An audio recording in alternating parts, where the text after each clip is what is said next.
G'day guys, in this video I'm going to show you how we can align a scan to only a partial or a portion of a CAD file.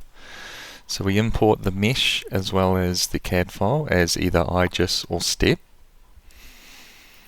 Once we have it inside of Creaform OS, we can click on the CAD file that we want to work on.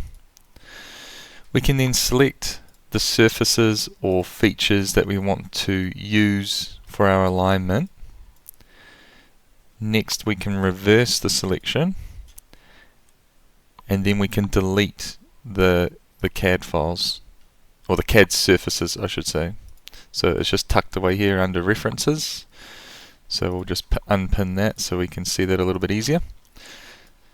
So we've selected the surfaces we want to delete. You then click on delete, and then that will keep only what we want to use for our alignment. Next you go back to your mesh, then select surface best fit. You could try an automatic surface best fit. Obviously there's less geometry to align to, but hey, it's always worth a shot. And if that fails, you just click reset and then pre-align, and then you can split it into two.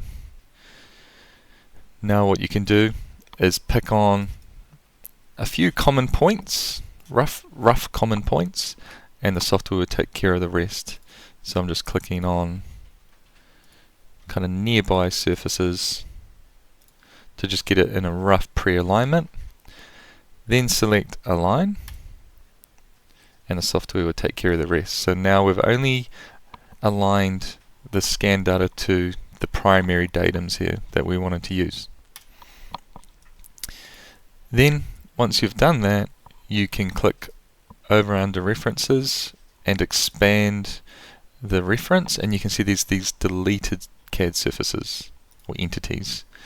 So then we can just make sure select through is on, or actually Control A is a really good way of selecting everything.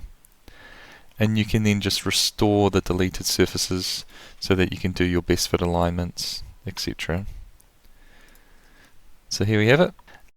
The scan data is aligned to the CAD file now, and we're ready to start analyzing.